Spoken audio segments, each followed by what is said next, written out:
evening. Welcome. Hello.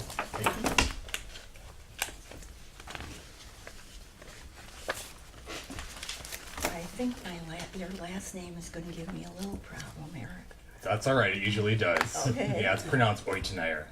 Euteneier? Euteneier. Euteneier. Oi. Yeah, Eric Euteneier. Euteneier. Yeah. Very good. You're close, Rosalie. All right.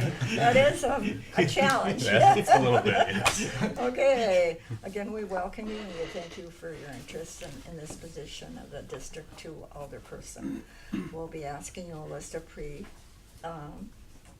elected questions that we put together. We've allotted 20 minutes for your interview, and we're conducting 8 of these interviews tonight with one on Thursday night. You're welcome to stay after your interview to observe the rest of the interviews, but we ask that you don't share the questions asked tonight of you until after Thursday, where we will be interviewing the last candidate. Once all the interviews are completed on Thursday, the committee will decide the next step in the process, which could range anywhere from selecting the final person for appointment by the council or narrowing down the candidates for another interview. It depends on the candidates that after we reach a consensus. Our city administrator, Rebecca Grill, or our city clerk, Steve Bratz, will contact you regarding the next steps in the process. And we ask you to be cognizant of the time limit we have for the interviews, which is 20 minutes, and provide concise answers to us. So the first question will be asked of you by our Common Council President, Tom Lysick. How do you view the role of alderperson?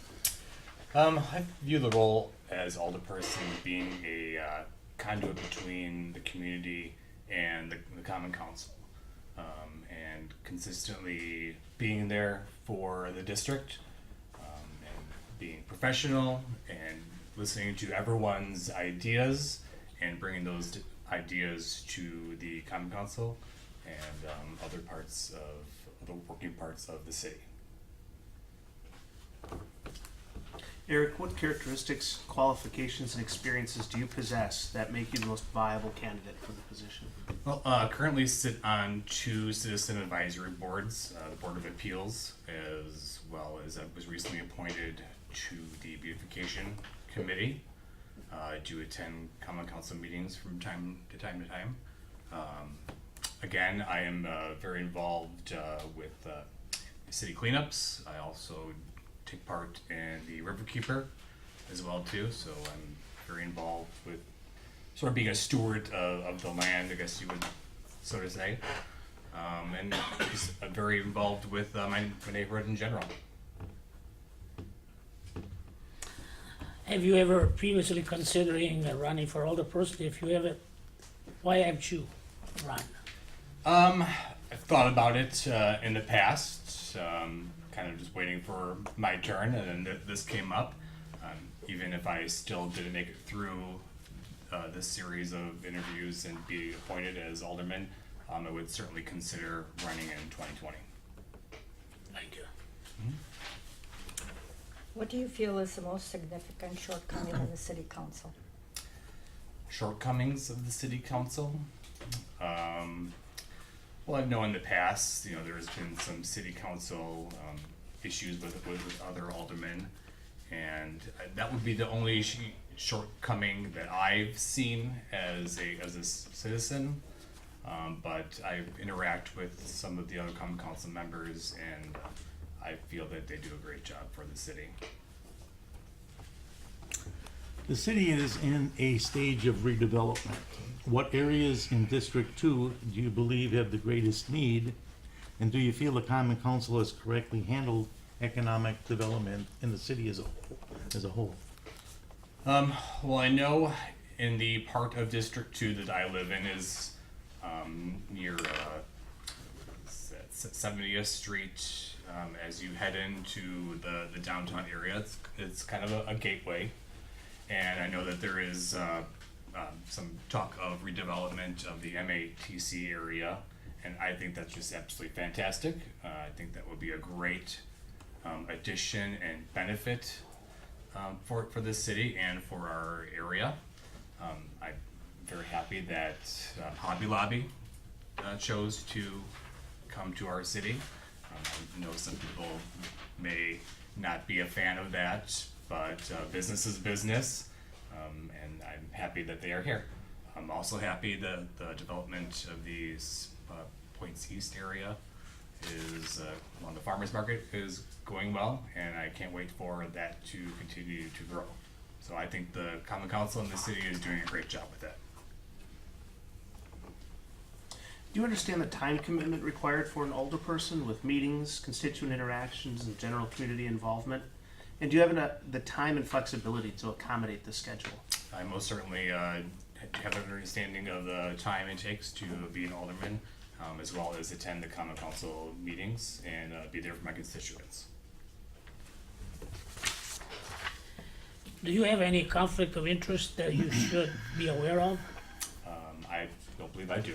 No. Thank you. Is there anything in your background that may come up, or should we be aware of? No. What is your opinion of the city budget and taxes? And do you have any ideas to share? Well, when I first started looking for a home, I was looking in the Tosa Bayview area, and I love the old bungalows, and those taxes can be a little bit higher in those parts of Milwaukee County, even with the smaller homes. So I did decide to branch out one day and look at some homes in West Dallas, and taxes I think are fantastic. Very comparable to other communities this size, and I think that the tax base has just been great for the city of West Dallas. How would you as an alderperson support the strategic plan goals, mission, and vision of the city?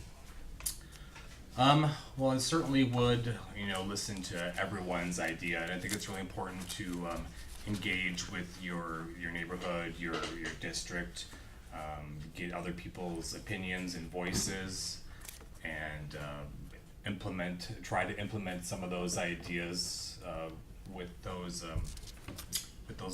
goals and the visions of moving the city forward. So I think that's one of the most important things. Describe a time where you have experienced or exercised discretionary judgment in issue or text that was before you. Well, I have a HR background, so I have to use discretion all the time, even in the position that I am in now, and I can certainly handle any type of discretionary situations. Thank you. Is there anything else you'd like to share with the committee? I do have a question. What do you see in the right alderman? Just like me. Sorry, go ahead. It depends on the particular alderperson. Okay. We each have an idea. Yeah, I think each of us have our own ideas of what we would like to see Right, in yeah. an alderperson, and I guess speaking for all of us, we're looking for someone that has been involved in the community, someone that has knowledge of the community, and we certainly don't expect someone to come into the job and have all the answers. Right. You know. Right. No, yeah, absolutely. Thank you. Appreciate that. Sure. We do have time. If there's any other alderman who would like to question Eric, please feel free. No questions at this time, Eric? Okay. So actually, we thank you again for your interest in this position, and we'll be in contact with you sometime after the final interview. Thank you. It's you. conducted on Thursday. Thank you very much. Well, I appreciate your time. Thank you so much. Thanks. My pleasure.